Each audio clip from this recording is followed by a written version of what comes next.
Okay, so welcome to this video on VMDS MDTs. VMDS is the software that runs on the MDTs at the moment. We're currently starting a project to update this to the new client software from Airbus called SC Response. We'll talk more about that later. This is the screen that you get presented with when the device is rebooted. It's important to log in with the correct call sign. If you have a spare appliance at the moment, possibly a second away appliance with the older style MDT as well, you need to make sure you have the correct call sign for that vehicle and the spare vehicles. We don't log in with our home station call sign. We use the whatever call sign relates to that vehicle. So if it's green spare, for instance, it will be Charlie Sierra Papa Golf. Blue spare is Bravo at the end. That just makes it work correctly with the server software so that it gets the correct updates. The device I've got in front of me here now is a test device, so I'll be logging in with a unused call sign. Because we have a GPS signal, it will go straight to the map screen, but if you don't have a GPS signal, you will get this screen, which allows you to enter the exit code. The exit code is 999Z9, and then we click on Find. That gives us a menu to either exit VMDS, log off VMDS, exit and shut down. So once a week we should be doing a exit and shut down. We have a slight issue with the GPS picking up at the moment when it reboots. So first thing you need to do once it's restarted is come to this menu and exit VMDS, and then restart it by clicking on the little program icon on the desktop of the device, and that allows the GPS signal to be picked up.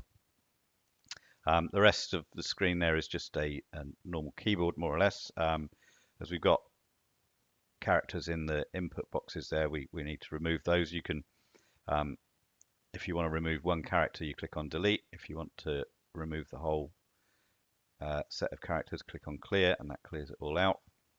We also have a button called function, which gives you special symbols, and a menu, which allows you to clean the screen or lock the screen. These status boxes along the bottom, this first one in the bottom left hand corner shows you the call sign that you're logged in on. So that should be the either the call sign of the vehicle or the spare. The next box shows us the GPS status, so you can see we have 5 satellites in view at the moment. So we have a green spot. If we click on this box, it gives you the GPS menu. It defaults to follow me when the device restarts. I'll just tick it on to don't follow me for the demonstration. The next button is the map button. That takes you straight to the map, and it centers on your GPS position as it is. This one shows you when the device was last updated.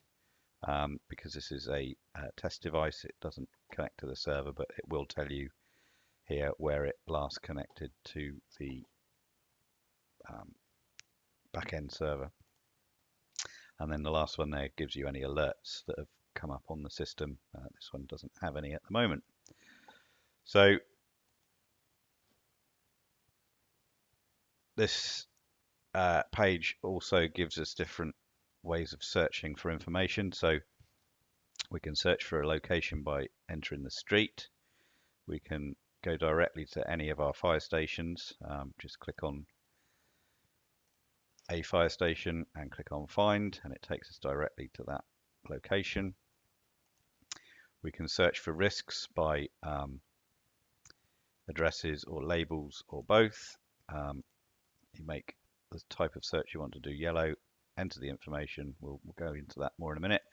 Grid allows you to enter a grid reference. I'll show you how to get an accurate grid reference from the map. And then key map zooms the map all the way out and shows your GPS position, assuming you've got a good GPS lock. So this side of the software is all under the GIS tab, which you can see on the left hand side here. So if we wanted to search for a location, you just start typing the street name. So, for instance, Glen. There's going to be loads of Glen roads, Glen views in Cornwall, so we will see what we can find. So if you click on begins with, then it will use that search at the start of the phrase. If you click contains, it will try and find it in any text. So as you can see, contains brings back a lot of results. Anywhere, any phrase that has Glen in it, so for instance tree Glenwith there, or anything that starts with Glen, if we chose to do the search as begins with instead, then you cut out all of the other results. So once you've found the road you're looking for, you highlight it and click on find, and it takes you there on the map. Now as we can see, Glen Road runs up here, so it's chosen the beginning of Glen Road here where it joins into Trevanion Road. So if you were looking for somewhere at the other end of Glen Road, if it was a very long road, then be aware that the search location may be further down the map than you need to be. You still need to choose zoom in and zoom out on the menu here to make to zoom in and zoom out. It's not pinch to zoom yet with this software. And we can also pan by clicking on the map and moving things around. Now, if we wanted to find a risk, so let's zoom out. So we're looking for a risk. A risk will be shown by a yellow triangle. Hydrants are shown by the yellow squares with H's on. You can see there's a risk over here, so I will select that risk, and it then moves to, as you can see, it moved from the map tab to the menu tab. So we've gone from map to menu, and it shows me the information that's available for this risk. So we have the TIF. Now this is an exact copy, well, it's the same document as the one that's held in the central database. As soon as this gets updated, it gets pushed out to every device. This is pinch to zoom. You can zoom into the document, you can scroll it, you can interact with it without having to use the buttons down the side on the new devices. And then we also have CAD plans, so these will be these are also zoomable and are held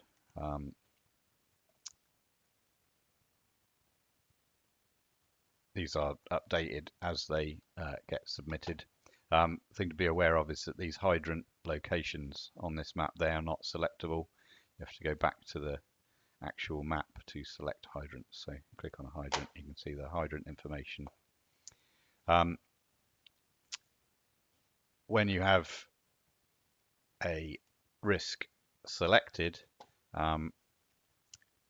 you need to deselect that when you want to move on. So you need to click on a clear area of the map so that the icon stops flashing at you. Now there's other things we can do with the map. We can place an incident. So when you are, if you wanted to create a cordon measure around an incident, we choose this place incident button. We click where we want the incident to be, and then we can choose to either place a cordon or no cordon. If we wanted a 50-meter cordon around an incident, you type 50 and click on place cordon, and then it shades the area of the map which has been which is 50 meters from that point there. So you can print that out and ask, for that area to be evacuated or keep doors and windows closed, that kind of thing. To remove that from the map, we have to close the incident and choose yes, and that clears the map. We can also measure 3 different bits of information. We can do a distance, an area, or map coordinates. So the distance measure is a hose length. So if we, for instance, wanted to run from this hydrant along the road, we just click the route that we want to take and then click on the flashing yellow button, and it will tell you the length in meters and how many lengths of a hose, 25-meter hose, it would take to run that distance. Now, this box says clear measure, yes, no. If we wanted to keep the screen showing this hose run, you click on no. You can print that out, hand it to a crew to run hose along that route, hand it to a HVP crew or a water carrier crew. To clear that now, we click on measure again and it removes it. So measuring area will allow us to click around an area. You need to move around in a logical direction, so choose a direction and stick with that. So we're going to go anti-clockwise, so you click on the relevant points and it moves the measured area. To fill that, again click on the yellow button and it will tell you the size of that area. Again, we can either choose to leave it on the screen by clicking no, or we can clear it by clicking yes. And the last measure is the map coordinates. So now anywhere we click, we are going to get the exact map coordinates of that location. So if we wanted to identify a rendezvous point or identify a route into an incident, we can give the exact coordinates by clicking wherever we need to on the map. We also have layers. Now these provide us with different information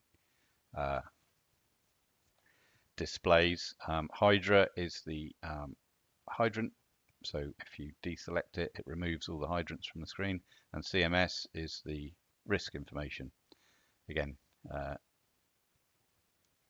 enable or disable will remove it from the screen. We are going to be providing more data shares, for instance, a water main overlay, which will allow us to identify more strategic hydrants and enable us to not take water from the same hydrant at the incident.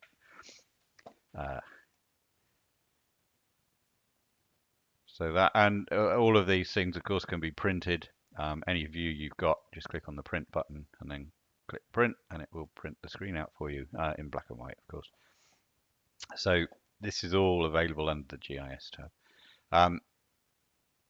Risks can be searched for again with addresses. Make the address yellow or the label yellow and start your search there. You can put in the grid reference there. Then we move to the next tab, which is on the left hand side, which is the information tab. This allows us access to the standard operating procedures, chem data, and the crash rescue data. So standard operating procedures will give us access to the current version of any document that we have in the system. So if we wanted to search for asbestos, search for that, and we have 3 results returned that relate to asbestos, and these are the current version of the document that is held on the database. So if we look at guide A, for instance, turn it blue, click onto display, and it brings up the decontamination standard operating procedure, which is there. That can be printed out as an aid memoir, because it will be in black and white again. And this information is kept up to date by the risk team. So this is the version that needs to be referred to as the most recent copy. It's the same with chem data. Chem data is the most recent version of the program available. So any information retrieved through chem data, you can be sure that it is the most up-to-date version. Chem data we can search with product names. UN numbers, doc numbers. The first two, product name and UN number, are probably the most useful. With this, the more information you can give it, the better. So for instance, if we tried to search for propane by just putting PRO in, then we get over 3,000 results, because pro is a common sequence of letters. If we cut that down by adding pane on the end and search for that, we get 226 results. But if we know what the UN number is, then by entering that and searching, we come back with 2 results. So the more data to identify the substance you can find, the better it will cut down the results returned and save you time. Once you've got your result, if you display it, then it gives you your summary and full document of the hazmat information. This can be pinched to zoom as well if you need to increase the size of the text for reading. CRS is the crash rescue system. We've got cars, trucks and buses. This is the data held in this is now updated monthly. This software replaces the old auto data, which was fairly out of date when it was discontinued. So this is done by a company called Moditech in Holland, and they send out updates every month. All of the car manufacturers, you can scroll through the names with the arrows down the bottom, and we will choose a car. BMW, so those are all there's 2 pages of BMW models there, again with the arrows at the bottom. If we choose one, you then get the different versions of it. So we choose the EV version, and then you get to choose the year. So we choose the most recent one. So this is the car that's on sale now, and because it's an electric vehicle, the first information we get is telling us the biggest risk in the vehicle is that it's an electric vehicle, and the other hazards related to it. So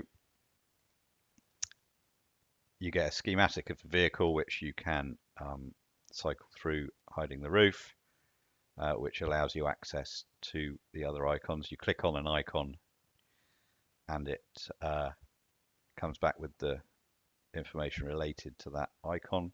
You can hide the seats and the sides, so you see the big battery pack in the bottom.